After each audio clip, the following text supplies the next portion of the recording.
Hai para penjelajah kecil, pernahkah kalian penasaran dengan sesuatu?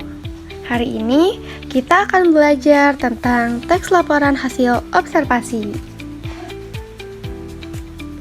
Ada yang tahu teks laporan hasil observasi itu apa? Nah, teks laporan hasil observasi adalah teks yang berfungsi untuk memberikan informasi tentang suatu objek atau situasi setelah diadakannya penelitian secara sistematis. Teks LHO ini bertujuan untuk menyampaikan segala hal yang diperlukan berdasarkan hasil pengamatan secara rinci, sistematis, faktual, dan cermat kepada pembaca. Nah, LHO itu singkatan dari laporan hasil observasi. Jadi, kita menuliskan semua hal yang kita lihat dan amati tentang suatu objek. Teks LHO itu seperti sebuah cerita loh yang punya bagian-bagiannya. Ada pernyataan umum, deskripsi bagian, dan juga deskripsi manfaat.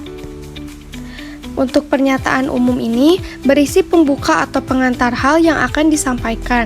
Bagian ini berisi hal umum tentang objek yang akan dikaji, menjelaskan secara garis besar pemahaman tentang hal tersebut. Untuk deskripsi bagian berisi penjelasan detail dan lebih spesifik mengenai objek atau bagian-bagiannya, bisa berupa ciri-ciri, struktur, atau karakteristiknya.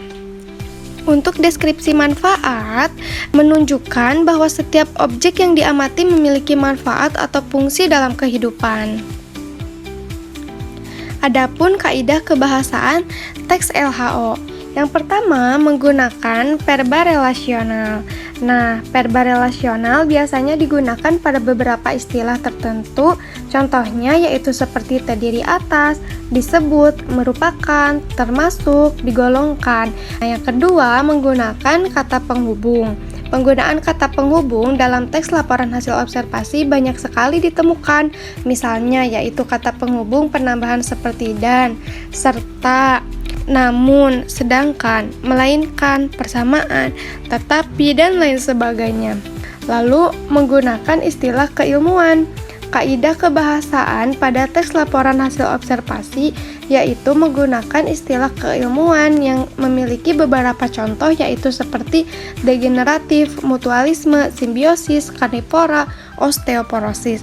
Lalu yang keempatnya itu menggunakan paragraf dengan kalimat utama untuk menyusun informasi utama lalu diikuti rincian aspek yang hendak dilaporkan.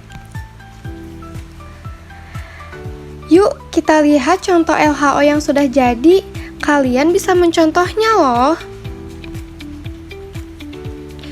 Nah, berikut contoh teks laporan hasil observasi mengenai lidah buaya. Kalian bisa membacanya ya.